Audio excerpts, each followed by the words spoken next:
The Cleveland Cavaliers remain undefeated 13 games into the season. This is only the 6th time in NBA history a team has started this strong, and as a team seen as a fringe contender going into the year, a lot of people have been wondering how legit are the Cavaliers? Is this an increasingly prolonged hot start, or is this a sign that the Cavaliers could threaten to steal the East from the Boston Celtics? Let's talk about it. Hello everybody, welcome to Also Rusty Buckets. If you're over on YouTube, go ahead and subscribe to the channel and drop a like on the video. That is much appreciated. Also, if you want to enjoy this as an audio-only experience, check us out over on Spotify and Apple Podcasts. So, I have prolonged this video for a little bit because I wanted to see, as I mentioned in the intro, if this was just simply a hot start from the Cavaliers or if they actually pose a legitimate threat. As of the recording of this video, they are 12-0. We are presuming that they're going to be 13-0 after playing the Sixers today. But with that said, let's get into why the Cavs have been good and then assess how good could they be in the long term. Is this just that hot streak, or are we talking about one of the best teams in the NBA for this season? So first things first, what exactly has been going right for the Cleveland Cavaliers to bring them all this success? The first thing that I need to acknowledge is the coaching change. They have hired Kenny Atkinson, who is a coach that I have long praised and said is deserving of a head coaching spot in the NBA. As of now, he has elevated them from the number 18 offense last year to the number 1 offense in the NBA while remaining a dominant defensive team, as has been this team's identity for the last couple of seasons. The dominance of this team's offense stems from 4 major things. First, Darius Garland is back and looks just as good as he ever has. Second, Evan Mobley has made an early most improved player case and has looked way better on the offensive end of the floor than he has at any other point in his career. Not going to win most improved player more likely than not, and he's certainly not the front runner for the award right now, but he's certainly making a strong case. Number 3 is that their bench unit is extremely competent on the offensive end. They don't necessarily have a ton of guys who are super strong on that end, but they have enough to have a consistent through line on the offensive end, regardless of who ends up on the floor. And lastly, their shooting has been pretty fucking insane out of the gate. Like a level of hot shooting that's not going to maintain itself, not to discredit the Cavaliers, but it is something that's heavily working in their favor that will likely not hold up over time. So let's dissect all 4 of those points individually. Right before I get into point number 1, I do actually want to give credit to both Donovan Mitchell and Jarrett Allen because they have been good this year. They just have not exceeded expectations in any capacity, unlike Garland, unlike Mobley, unlike their bench unit. So bear in mind, they have also been good. And in particular with Donovan Mitchell, I actually read his lower point production and lower level of impact on the wins or losses of this team as a very, very positive thing. Last year, offensively, the Cavaliers were 18th in the league, and that was pretty much entirely because Donovan Mitchell was otherwise elevating a very poor offense. Mobley and Allen had their issues spacing the floor. Darius Garland had a down year due to injury. It was a lot of backpacking from Donovan Mitchell on the offensive end. This year, that's not necessary at all, and they are a much better team for it. They just recently got a win against the Golden State Warriors where they scored 136 points, and Mitchell only scored 12 of those points. That type of offensive output when he has such a poor game is a big reason why I feel pretty good about the Cleveland Cavaliers. Oftentimes, a star player for otherwise a fairly mediocre franchise is going to be the main reason your team is good, and the next step below that is a huge step below the level of importance of that star player. But I think when we're actually talking about a contending team, the best case scenario is going to be we're talking about a team that can be good even without their best player and isn't primarily good because of their best player. And when you have that situation, that makes the value of that best player not necessarily more, but it makes it more like a cherry on top of everything else. With that said, all credit to Mitchell, all credit to Allen. They have been fantastic as well. Last year, Darius Garland was dealing with injury issues. I believe he had a jaw injury at one point that was a big problem for him. He also had a super inconsistent role within the offense because with those injuries happening, Donovan Mitchell ended up taking a lot of the ball handling and playmaking responsibility. And when Darius Garland came back, it's not like that was just given up immediately. A lot of the time, Darius ended up playing more off ball than he has this year, year as a result of that, which on the positive end, I think you developed Donovan Mitchell's playmaking quite a bit by doing that, and that is helping them substantially this year, but it did mean that Darius was getting a smaller piece of the pie. As of right now, he is back to 20 plus points per game. He is shooting 46% from three on 7 3-point attempts per game, which is a career high in both of those areas. Again, with the hot shooting stuff, 46%. Doubt that maintains at that volume, especially the level of pull-up threes that he likes to take. But it's huge that he has not been an all-star in the Donovan Mitchell era. He was an all-star, and then they added Donovan Mitchell, and his stats were virtually the same, but they were not going to give Cleveland 2 all-stars, so Donovan Mitchell ended up taking his spot. If the Cavs continue on this pace, he is definitely going to be an all-star, and it'll be the first time he's done that alongside Donovan Mitchell. Evan Mobley has a pretty dramatically different offensive role. He still does your traditional big man stuff a good bit, but the number one thing that has stood out to me is how he has been utilized as a ball handler, both in terms of setting up their offense versus him getting his own. He takes the ball up the floor off of a rebound, never really looks to pass it to a guard all too often. They're regularly doing inverted pick and roll action to either get him going downhill or get some other action going for their guard, potentially get a switch that's advantageous to them. He's also running the floor really well when he does not have the ball. He has been shooting some three-pointers, which has had some mixed results. He's only at 33% on less than 2 attempts per game, but it is at least a positive sign that he's been a little bit more willing to do that. He's also been super effective on post-ups, super decisive. He does not waste a lot of time thinking and processing the game, which is definitely something you could not say about a former version of Evan Mobley. And I actually think his decision-making and his willingness to run the floor has been one of the larger reasons why the Cavaliers have gone from 22nd in pace last year to 6th in pace this year. That's a pretty substantial jump, and a lot of it has been, Garland also being there, being able to push the pace as a playmaker more, but also how much Mobley is looking for offense early into the shot clock. He's also done a good job of attacking slower-footed bigs, and especially attacking slower-footed bigs in early semi-transition where the defense is starting to get back, but they're not quite set yet. He is shocking a lot of bigs with just a quick move that they are not ready for. So yeah, Evan Mobley has been awesome. Still have concerns about his lack of three-point shooting. He's nowhere near being good at it yet,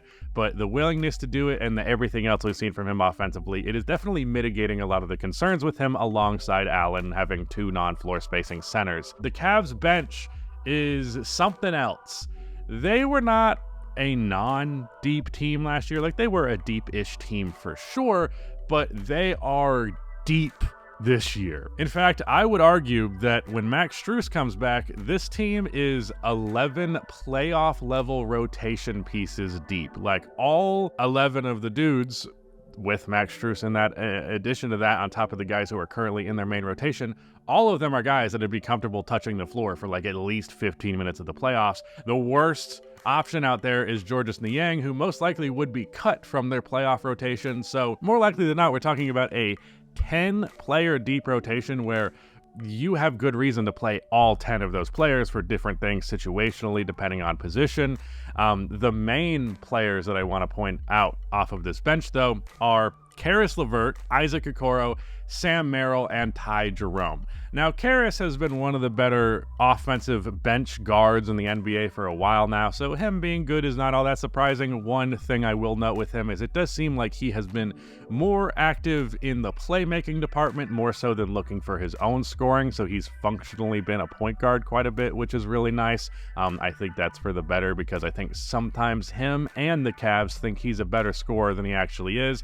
Isaac Okoro is one of the better 3-and-D players in the league, so you have that working for you. He's shooting 48% from 3 right now, which I don't expect that to maintain, but he is one of the best perimeter defenders in the NBA, and that very much will maintain. Sam Merrill is a movement shooter. He's getting up 5 3-point attempts per game in just 19 minutes of action, so he is launching that shit every time he gets the chance, shooting about 37%. He's probably the only one who I'd say is been fairly reasonable as a 3-point shooter. But the player that I have managed to find myself most impressed with every time I watch a Cavaliers game has been Ty Jerome, who honestly might be the best under 20-minute per game player in the NBA right now, because as of the recording of this video, this is not factoring in the Sixers game, so these stats might change a little bit. He is averaging 16.5 minutes per game, and in those 16.5 minutes, he is putting up 10.2 points, 3.5 assists, and 1.5 steals.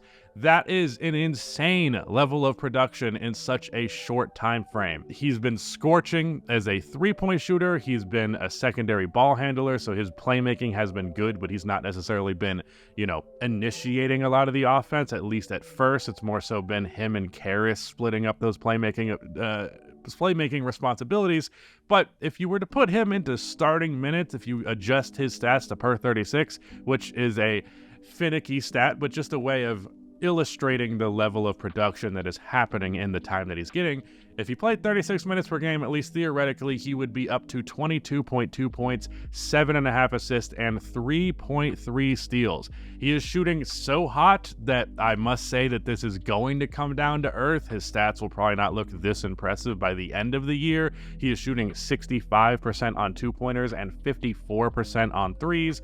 That is bound to decrease, but considering how good Max Strus is, the fact that you're adding him to this already insane depth, more likely than not, Max Strus will end up being the starting three, and then you're going to be moving Dean Wade down to the bench. He is a good and tall 3-and-D forward, so that's more depth there, but what I am getting at, this bench is fucking awesome, and they don't necessarily have the most top-heavy bench, but they have a super, super deep one, and that is very, very valuable for a postseason run. As I've highlighted a few times now, if you wanted to be a little bit cynical about the Cavaliers, then I do have to point out that they are shooting at a level of efficiency that's just not going to hold up. It's not by some crazy extreme now, 12 games in. They're shooting about 60% on two-pointers, which last year the best a team did was 58%, so it's not that far out of the realm of what a team can do for a full season. That is the first ranking in the league at 60%, so they are currently the best on inside the arc scoring, and they are at 41.3%, which is number one in shooting as well. Last year, the best shooting team shot about 38%, so these numbers are going to dip. No team has shot this well in any NBA season for a full season. And again, being more cynical here, they are towards the bottom of the league in free throw attempts and offensive rebounds. Now, part of that offensive rebounding dip definitely has to do with the fact that shots are just going in so much that there are less offensive rebounds available, but there's still enough available that they don't necessarily need to be the bottom team in the league in that. They just haven't been strong in that area, and the lack of generating free throws concerns me because a lot of the easy offense comes from that. And when, the cards are down and your jump shot's not going in, you want to be able to get those easy opportunities. You want to be able to get those second chance points. You want to be able to get literally free throws at the rim. So it does give me some pause that has not been a thing. Maybe that's something that will become a larger part of their game as the season goes along to make up for the fact that the shooting is declining. It's something to watch out for, and if you were going to be a cynic about the Cavaliers, this should be the sign that you are tapping over and over and over again. Now, it's worth mentioning that a lot of this hot shooting is also just coming from a really, really good offensive system that is super decisive, has a lot of good playmaking, and is generating consistently good looks. The Cavaliers are only middle of the pack in terms of three-point volume.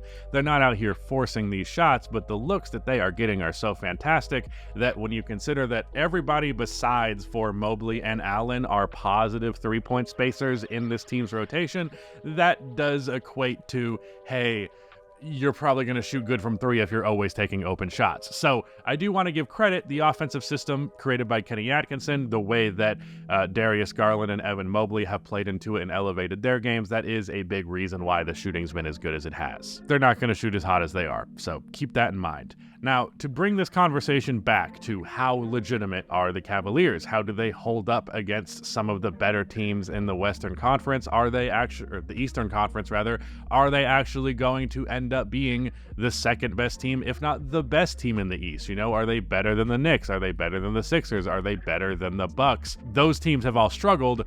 There are varying degrees of how much those situations can be fixed, but there's really nobody else that threatens them as the number 2 seed. Maybe the Orlando Magic go on some kind of run. Maybe Tyrese Halliburton stops fucking around, and that elevates the Pacers higher in the standings. One way or the other, I think the Cavaliers should be better than all of those teams, and at the bare minimum, I do think they'll be better than the Bucks.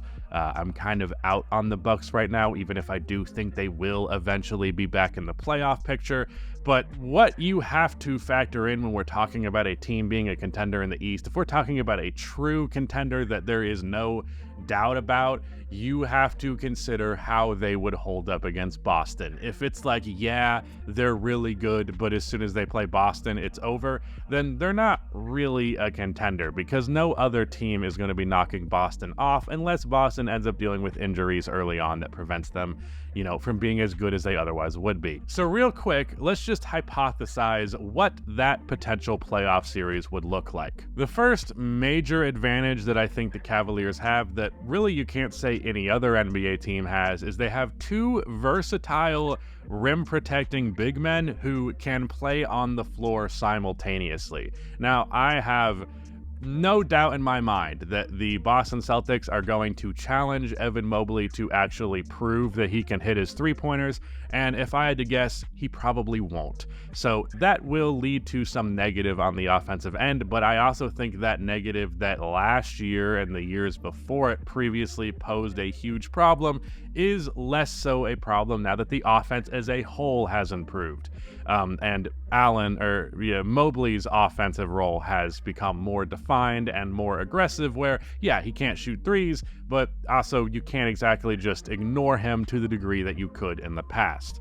So I think that the big impact here is, yeah, if everybody's healthy for Boston, it's not like you can have one of those guys do the Rudy Gobert guarding Aaron Gordon thing that I always like to refer to, because that was rather revolutionary last year for the Minnesota Timberwolves team that ended up going to the Western Conference Finals. I think they're versatile enough that, if Mobley ends up getting stuck on a guard like Drew Holiday or Derek White, he can defend them fine enough one-on-one on the perimeter. And then you have Allen guard, whether it's Al Horford or Porzingis, those guys are going to space the floor too, but you're going to need to be able to collapse in the paint. You're going to give up open 3-pointers against Boston. That's just the way the cookie crumbles for them.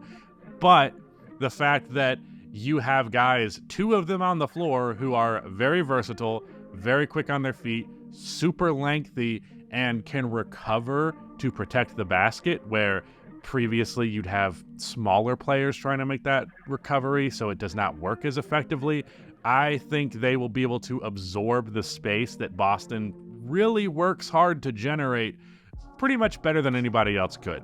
So that is a huge advantage in terms of their defense, but they obviously also have a huge disadvantage when it comes to their backcourt, because both Darius Garland and Donovan Mitchell are small guards. Now, I will say Mitchell's wingspan and strength makes him play considerably bigger than his 6'1" listed height would indicate. However, he is still a mismatch for the likes of Jaylen Brown and especially Jason Tatum. So Celtics are going to try to force those switches so that a double team has to come so they can swing the ball around the perimeter and they can get an open 3. That is the name of the game for them. And you have not 1, but 2 very targetable players who are going to regularly be on the floor together and ideally going to be together in your closing lineups. So that is scary. That is definitely something that's going to be a problem. Not to mention some of their guys, Ty Jerome and Sam Merrill, coming out for the bench. They're going to get targeted a good bit as well. Obviously, Ty Jerome has displayed a good ability to steal the ball, but I don't think he's overall that strong of a defender, and he's a rather small dude, so he's going to get targeted quite a bit. Now, again, swinging back to the positive end of a matchup situation here, you do have Dean Wade and Isaac Okoro, both of which I think are strong defenders who have the length and the size to bother Jason Tatum and Jaylen Brown, so you're probably going to see a good amount of minutes from the both of them as a result of that. How much they're able to be on the floor together to make sure you have an ideal matchup for both of those guys, though I'm not too sure, given that you want to, again, play Garland and Donovan Mitchell a lot together. So I don't really know exactly how the defense is going to shake up. I love that you have Allen and Mobley. I don't think you're going to have a problem with them getting like spaced off of the floor, because I think both of them move their feet more than well enough to survive that. But you also have small guards on the floor. I think you having double bigs is going to mitigate how much you can actually target that. But at the bare minimum, you're going to get the defense in rotation with those mismatches. And as I mentioned, that is the name of the game for the Celtics. So that is a little bit of a concern. Now, as for how Cleveland does offensively against Boston's defense, obviously Boston has a lot of really good matchups on the guard position for Mitchell and Garland. So that's not going to be easy. Not to mention, you have a lot of switchable forwards. Porzingis is not like some mismatch on the perimeter necessarily, so I don't know that there's going to be a lot that they can target. Peyton Pritchard has become a more prominent part of the rotation, but we're talking about a bench piece here, not the guy who's going to be in late.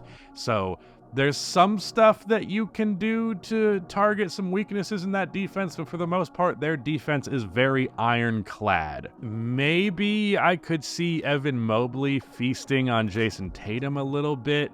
However, I don't really think so. If I had to bet, I don't think that'll end up being a huge advantage, because Jason Tatum is pretty fucking great at defending players who are taller and longer than him. And it's not like Mobley has some strength advantage on Jason Tatum. I don't really think that's the case. So I don't really think that's some huge mismatch. I do think that if Mobley can remain good enough offensively that you have to pay a lot of attention to him, ideally he's hitting threes to a degree that the defense can't fully ignore him. That will help a lot, but this is the same thing that I've said about Evan Mobley for years. He ends up being their X factor on the offensive end, because if this offensive role that he's been displaying early is not something that's actually going to maintain itself against a better defense, against, in a playoff context, then yeah, I don't really think Boston should have much of an issue, because they have a great initial matchup on the guards. They have a lot of versatility for switches. They don't really have a lot of guys you can target. Meanwhile, Cleveland does have a lot of guys you can target. And I also think the fact that your offense is being generated by almost exclusively by 2 6-foot players, that's not quite the same as when you have the Celtics, who literally everybody can create for themselves, can create for others, and I do worry about that. So I'm nowhere near saying that they're better than Boston. There is a world where they win that series for sure, especially if Boston ends up going into it with some injuries. Like, let's say theoretically Kristaps Porzingis is out and you're starting Al Horford. Al Horford can only play so long, so then you're going to like Luke Cornett or Keita. At that point, you could really get away with your double bigs thing, where you have your more versatile one on a perimeter player and then have one of them on the big man just lurking around the rim. That does end up really bothering what Boston can do. But a fully healthy Celtics team, I still just do not think there are many teams that have the personnel to deal with it. Really, there's only one team right now that I think has the personnel that they can match in terms of play style and ability to keep up with what they're doing, and I think it's OKC, and Cleveland just does not quite reach that threshold for me. So as of right now, I'm nowhere near saying they're like the 2015 Atlanta Hawks. I'm not going with those allegations like a lot of other people have been, but I'm also not exactly ringing the alarm bells if I'm a Celtics fan, being like, oh shit, we have this huge juggernaut to worry about. I think they match up pretty well, and I see no reason why they should lose that series, but it's at least plausible, and honestly more so than any other team in the Eastern Conference, at least from what we've seen from them thus far. It could be overreacting to a hot start. I have definitely posed that as a possibility, but I think a lot of that hot shooting has come from the fact that this team is genuinely very different from the ground up, and all the credit in the world to Kenny Atkinson, who is currently the front runner for Coach of the Year, at least he should be, and credit to the players who have improved to allow this to happen. But yeah, that is it. Shout out to Nick for editing this video, and goodbye.